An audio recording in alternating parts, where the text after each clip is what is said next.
Hello, and welcome to Allegedly Astrology. Each week, we break down the astrology that happened during some of the biggest scandals and events in history. Thanks so much to everyone for listening to our show. And if you want to support us, you can leave us a 5-star review and subscribe on whatever podcast platform you listen on. And if you do leave us a review on Apple Podcasts or Spotify and DM us a screenshot of your review, we'll make you a custom meme of your big three and send you a quick write-up about it. We also have a very cool and exclusive Patreon, so if you want more awesome astrology content, join us at patreon.com/allegedlyastrology. And make sure to follow us at Allegedly Astrology on Instagram, TikTok, and YouTube, and Allegedly Astro on Twitter/X. /X. /X. And you can visit our website, allegedlyastrology.com, to learn more about us and the show and check out charts and read transcripts for select episodes. You can also read more about the readings I offer, but I've changed my email address for readings. So if you want to book a reading, you can email astrologyreadingsbydana@gmail.com. It's exactly how it sounds. I'll link it in the notes too. We'll link it in the notes. So you guys, Sarah had to go to Bulgaria last minute. Can you believe? Can you believe? So it's just going to be Dana and I. It's the Dana and Elise duo today. But Dana, tell us, what are we talking about? We're talking about Frankenstein. Yes. And I feel like Frankenstein's been everywhere these days. And if you don't know, Frankenstein is one of the best known works of English literature. It tells the story of Victor Frankenstein, a young scientist who creates a creature by putting it together with different body parts. And it's influenced pop culture for at least a century. We're talking films, TV shows, video games.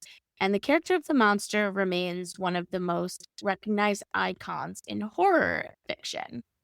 And it is back in pop culture thanks to Guillermo del Toro and a Maggie Gyllenhaal film that's coming out next year. So let's learn about the astrology of Frankenstein, shall we? Ooh, I can't wait to learn. Good. All right. This is a crossword clue I come across often, but Frankenstein was written by Mary Shelley. And Mary Shelley was actually a Nepo baby. Nepo babies go way back, you guys, in case you didn't know. Her father, William Godwin, Jesus was actually a very famously the most Nepo baby of all time, really, actually. Mary Shelley's father, William Godwin, was a leading Enlightenment philosopher. And her mom, Mary Wollstonecraft, was a pioneer English feminist. Hell yeah. Cool parents. Really cool. Mary's mom, though, tragically died from an infection shortly after giving birth to her.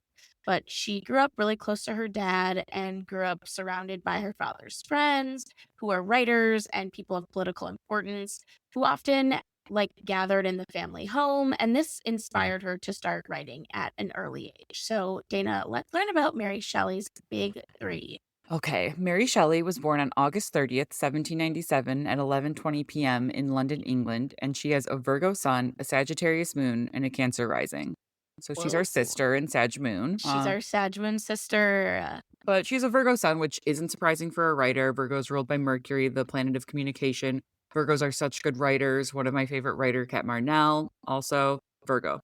It's a sign that's very precise and also is related to physicians. So Dr. Frankenstein, that also seems like a common or an appropriate character. And her Virgo sun's also conjunct Mars and Uranus. So Mars adds power and Uranus adds surprise. A bit of a spoiler alert. She wrote her first novel when she was 19. She released it when she was 19. So Uranus is, this could be someone who does something, it's a breakout. It doesn't have to be very young. It could be very old. It's just odd in a way. Also, her Mercury's in Virgo. So she's really, really maxing out on this writing ability. Progeny? No, prodigy. Oh boy. Maybe people should know. She's a prodigy. Yeah, a progeny. Sure. A prodigy. Her Virgo sun is also in her third house of writing. So really, we've nailed all the writing placements here. And then she has her Sagittarius moon, which is very imaginative. It's in her natal sixth house of work. And this means that her body, she would get sick if she didn't I don't know what bathing regularly was like back then, but she has to be very diligent about her hygiene and maintenance or else lest she gets sick. But also, this gives her a keen sense of, like, servants and sort of an I don't wanna say an underclass, but, like, the underbelly, really? She could maybe see people in different ways. And, of course, Sagittarius is a sign of the philosopher, so there she has it. It's with her South Node, which also in our episode on The Conjuring, what was it? On Ed and Lorraine, Yeah. she also had her moon with her South Node in Capricorn. Interesting. So, like, Spooky the spooky spooky feminists. themes. Yes, very much spooky feminist vibes. And her moon's in an out of sign conjunction with her descendant, so she can really strike the opponent, but people can really also get really sensitive with how, like, what she does. The descendant is just your opposite, so this just means you can really, I mean, people will just get sensitive with her. And then she's a Cancer rising, which also makes her sensitive, except hers is conjunct Saturn, so she sees things through a different lens. Also, Saturn conjunct the rising in Cancer is very much like literally the literal astrology of losing your mother young and having to grow up without her, even though she's close with her father. And maybe her father also had like a maternal influence. You know, maybe he was softer in a good way than most men back then. Yeah, I mean, probably at that time, even if he was just like slightly empathetic, that would be softer.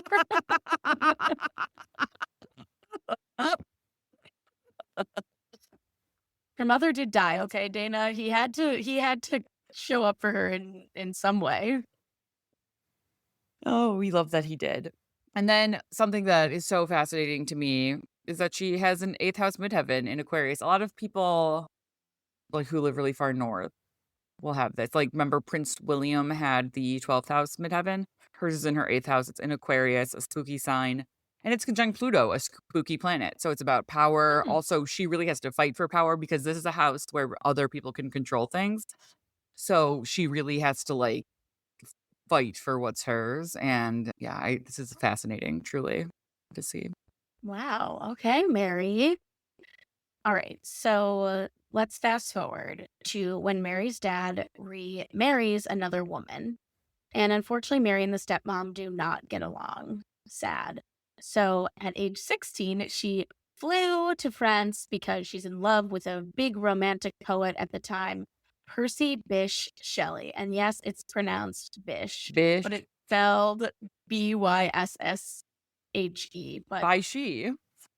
I clicked the pronunciation tool on Wikipedia and it Oh, I said trust you. Percy Bysshe Shelley. It's really serving cunt here. Yeah. So they eventually get married, and one day they take a trip to visit Lord Byron, another famous writer who just so happened to be hooking up with Mary's sister, Claire. Juicy.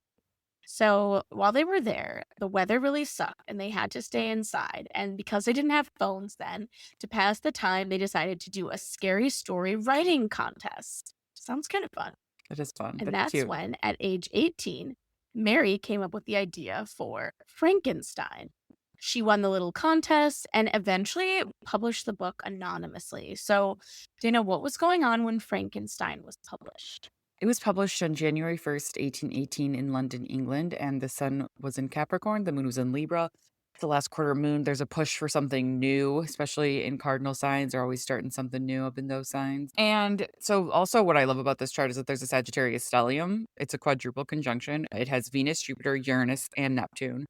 So this is like what's like going to attract people to this book. Like it really is going to be philosophy based. And with Neptune and Uranus, it's famous. It's both groundbreaking and like makes something like makes such a mark on the culture since those are outer planets. And they're all opposite Mars retrograde in Gemini. Gemini is the other sign of the writer, the communicator. It's also ruled by Mercury. And with Mars there, it's interesting to me that it gets published. Something about this just it's a really good idea that she published it first anonymously because it's like people will read it, they'll come back to it. But yeah, also with the Mars Interesting. retrograde, there's something unfinished left by it. Mars retrograde in Gemini is like a piercing thinker, so it gets the people going. And Saturn, Chiron, and Pluto are in Pisces, so this is all Saturn in Pisces is sensitive, Chiron in Pisces.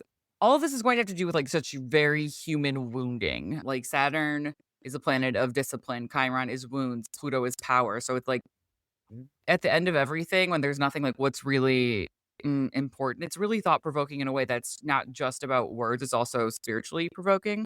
And they're squaring the Sagittarius and Gemini placement. So that brings like another element of interest. It's not just like clever quips. It's like bringing an element of philosophy and sort of and spirituality. Sagittarius brings the philosophy, but Pisces really brings a lot of spirituality. And it's like a book too that I wonder. I mean, I don't think I read it, to be honest. I wanted to read it before we recorded this episode, but then I forgot we were I recording this know, episode. I forgot to read it too. I have seen, like, older movies and I haven't. That's so cool. But yeah, if we look at the chart for the publishing around Mary's chart. So Saturn was conjunct Mary's midheaven and Pluto. It was at 2 degrees Pisces. Her midheaven is at 27 degrees Aquarius and Pluto's at 29. So this is sort of the erasure of her name, right? Saturn is like omitting something and midheaven is legacy. So she cuts the name out. Uranus was conjunct her south node. The nodes, south node has so much to do with the decrease, but I think that it has so much other the South Node is going to be a fated event for her. So with Uranus on the South Node, she might not even realize like that this is going to be a breakthrough moment for her, even though she won the contest among her like friends who are also intellectuals, modern intellectuals of the day. And then she also has Venus and Jupiter and Neptune conjunct her moon in Sagittarius. So she's also getting all of this like in her sixth house where she's so keenly aware of like the sixth house being illness and like Frankenstein or the monster isn't ill, but he's like a monster made by a doctor. And so with Jupiter, Neptune, and Venus all on her moon being her chart ruler, like Neptune creates celebrity. So Neptune being on the moon, the chart ruler Mhm. boosts her to fame. And then Jupiter also makes her popular. Venus makes people read it. These are really good. This is a really amazing transit to be having, like a fated transit. She was fated to be a famous writer. Even though this particular time didn't make her Right. famous, but it was setting her up for fame, Right. I feel like.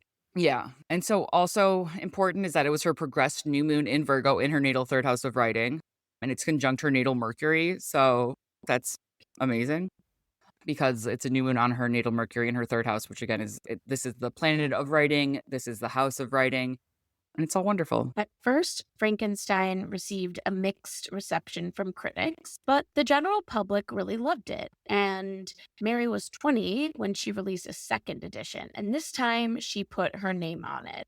And not unsurprisingly, critics were super pissed that she was a woman, and the reviews became even worse and incredibly misogynistic. Surprise, surprise. So, what was going on when the second edition was published? I'm curious, like, what made her want to like put her name on it. Oh, well, would it surprise you that on August 11th, 1823, in London, England, when the second edition was published, there was a Mercury Cazimi in Leo? Putting your name on something much? Leo, stamp in your name. Okay, so it was a Leo sun and a Libra moon. And the Libra moon was in both editions, which is interesting. Libra isn't a scary sign, in my opinion, but I think it tolerates fear in a way like not necessarily fear, but it tolerates maybe shock, fear, just sort of it tolerates things better than a lot of people. Better than maybe I'm not ready to compare it to signs, but I just know that that's a talent of Libras. My mom is a Libra, and she, like, would be like, "It's just a movie," and I would be like, "I'm sleeping in your bed, and I'm 29." Like, not literally, but but I'm so afraid. Yeah. So, that's just cool, it's good to know. Libra's also the sign of the scales, it's about fairness, justice, and I think it really brings sort of, like I mean, it brings the element of human relationship to this book that can't be ignored. This book that I haven't read. Even read the Wikipedia page for. Oh my god. We're just being This is the brutally cool thing honest about here, being a you guys. Gemini is that I just know things intuitively, and if I don't, please know that these are just intuitions I have, and they're very trustworthy. Venus in Libra is also opposite Pluto in Aries, so if you're wondering where the misogyny was coming from, she was ready for that misogyny. But yeah, Venus opposite Pluto in Aries being so like, "I'm the big macho man." I mean, here's like a little break if we wanna include something about Aries that really clarified the signs in Saturn for me. So right before Saturn entered Pisces, there was that Stanley Cup, like, freak out, you know? No? about What are you Stanley Cups talking having about? lead in them. Hockey, like, not the hockey trophy, the water. Yes, the Right. Stanley Cups that are not hockey, Yeah. but the ones that are, like, look like Right. trash cans that people drink Yeah. out of all day, every day. Yes. Okay. And then just before Saturn enters Aries for good, they just discovered a bunch of lead, like 10 times the amount in one's like daily serving of Huel protein mix, which is like working out, which is so Aries. Oh my god, that's Isn't that so crazy? funny. So yeah, so Aries is macho, is what I'm getting at. Aries is macho and lead. Saturn's lead, I think. Sorry. Saturn is lead, Aries Aries is is macho. macho. Um, Wow, okay. and then of course there's the Mercury Cazimi in Leo. She's putting her name on it. Also, it's giving like "Can't Hold Us Down" by Christina Aguilera. I think that was what was playing in my head when I looked at this chart. As we know, there's a DJ in my head that plays songs when I look at charts. And Mars, Jupiter, and the South Node are in Cancer, opposite Uranus, Neptune, and the North Node. So this is sort of like it's creating controversy. It's creating something to talk about. It's like, okay, this is a victory for women with Jupiter in Cancer. It's also tough for women with Mars in Cancer. And then the South Node's there. It's like women have always been able to do this. And am I projecting onto this? Yeah, of course. I'm a woman. I'm a lady. And I'm a then lady. opposite Uranus and Neptune in Capricorn is sort of like the establishment, which it's not women versus men, it's really women versus the establishment, right? Yeah. Um, so she's breaking norms. And then looking at how these transits on August 11th, 1823 look versus her birth chart. Well, we have Jupiter exactly conjunct her natal ascendant. So she's breaking out. Jupiter conjunct the ascendant. You're like, okay, this is the time when TikTok astrologers say it's going to be your lucky year. So honestly, yeah, publish your book or something. We have the Sun conjunct Mercury in her natal second house of salary. So she's putting her name on something and she's owning it. This is the second house of possession. So she's owning this book and profiting from the sales, I surely hope. I Um, know. She Ma- better be. Mars in Cancer is also conjunct her natal Saturn. So that's also like making it tough for her. She's accepting the spotlight with Jupiter on her ascendant, but Mars there is like still antagonizing her a bit. And then Uranus and Neptune are conjunct her natal descendant. So this is like people getting mad and feeling duped, maybe feeling embarrassed, getting caught off guard, blaming her for how they feel about her book, really. And it's also her exact Venus return. So it's Venus in Libra too, in her fourth house. Ooh. So maybe something about this was a tribute to her mother. The fourth house has so much to do with Hmm. moms. Venus also is a maiden. So I kind of like that idea. Since her mom was such a early feminist. And then looking at her progressions, it's her progressed lunar return, which is a fated time in your life. It's also her progressed moon's like nearing her progressed south node. So it's extra fated for her.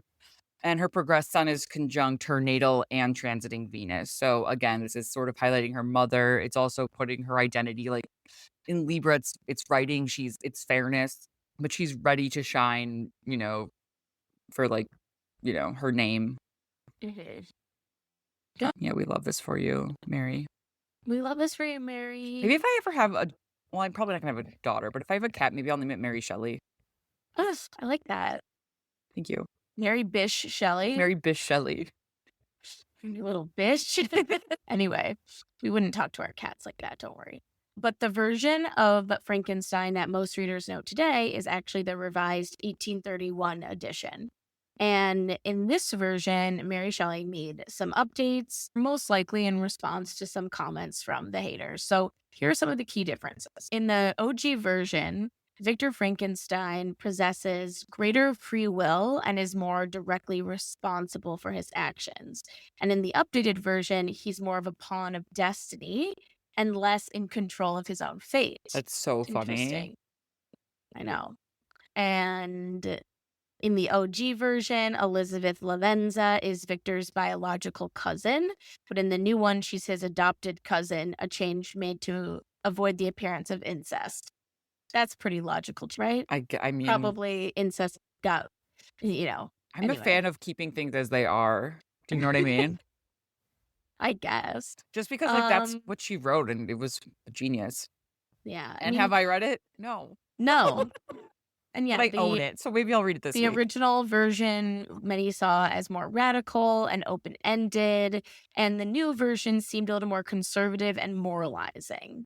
And just overall, original one was more philosophically complex, much more than like a ghost story. And then the new version sort of was more of a cautionary tale.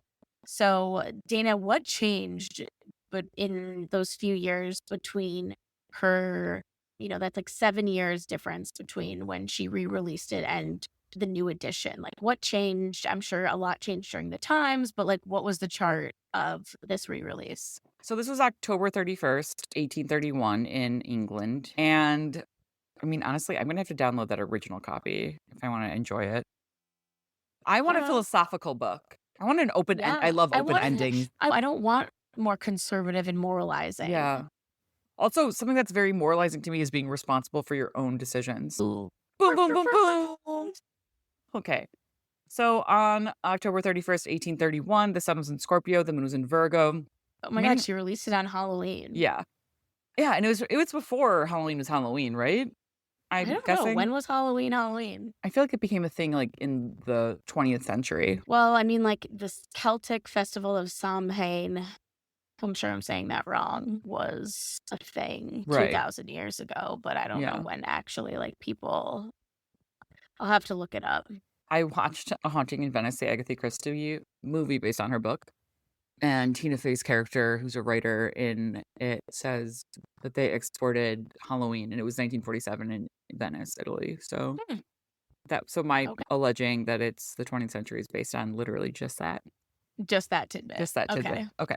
So the sun in Scorpio, the moon in Virgo. It's great for spooky writing. This is great for detective work, great for really honing in. Also, it's interesting. It helps me learn a little bit more about astrology with like in terms of like moralizing, because I guess it is sort of a moralizing combo, especially with the moon conjunct Saturn in Virgo. It's it's cutting things down, it's pulling back, it's changing the tone. Because I mean, Saturn is also I mean, it's Saturn's actually as much about decisions as it is about like fate, really. Hmm, And I mean, my lot of spirit's in Capricorn, so I would say that, but that's also just true. A lot of spirit being like what you can choose, you know? yeah. And so also Venus station direct literally one day before opposite Pluto and Aries. So again, a woman's doing something, but I guess with the Venus stationing direct and previously being retrograde, she's going back, she's editing, and she's sort of appeasing the patriarchy. Ugh, So bummer. Mary, this is her Saturn return really did a number on her, I guess, Dang. which was it was her Saturn sextile. So her Saturn return a few years before she got maybe maybe she got admonished for being a woman. Again, I'm just writing fan fiction now. But we have Mercury conjunct Mars and Libra. This is also about like changing things. It's people pleasing, and it's not about really. It's about people pleasing based on feedback. Mercury being writing, Mars being cutting. Jupiter is conjunct Uranus and the South Node in Aquarius, which is also not necessarily pleasing the public, but it's like a breakout thing. And it's interesting with the South Node, there it becomes sort of like the permanent version, right? The one that we all know. And then looking at these transits to her natal chart, the sun is conjunct her natal Neptune in her fifth house. So again, this is about one's creations. The fifth house really, I guess Frankenstein is fifth and sixth house. Fifth house is the Why? idea and the sixth house is the product. Oh, So it's like owning what you do, what you create. So yeah, also this is again bringing her like back into the spotlight. It's about fame. Saturn in Virgo is conjunct her natal sun in Uranus. It's exactly conjunct her natal Uranus.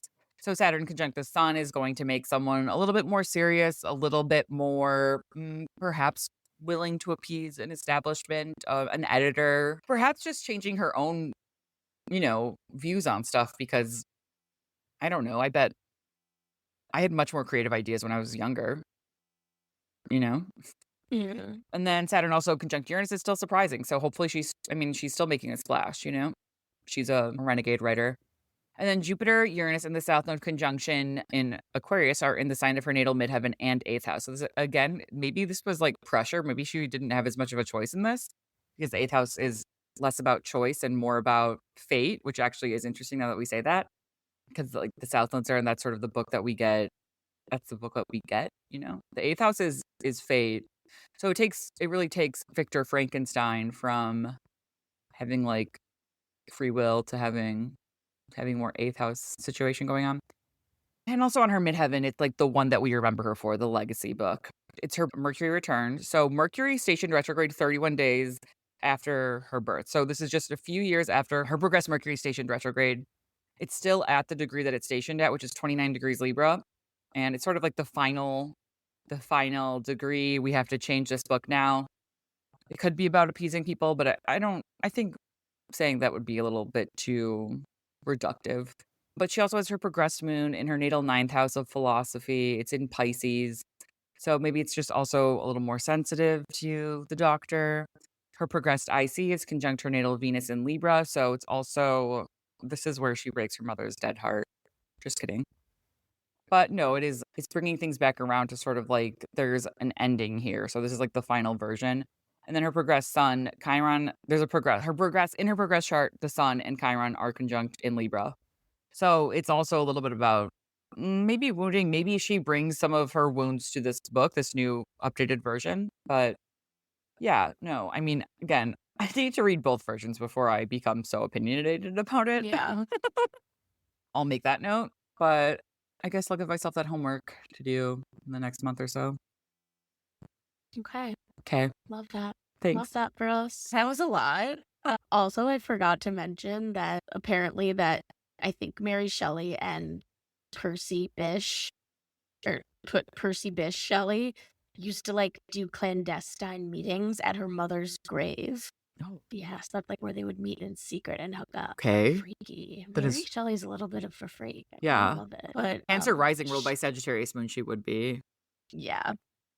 And the way she like honored her mother and her like feminist principles was she would like often donate to charity or help women who society disapproved of.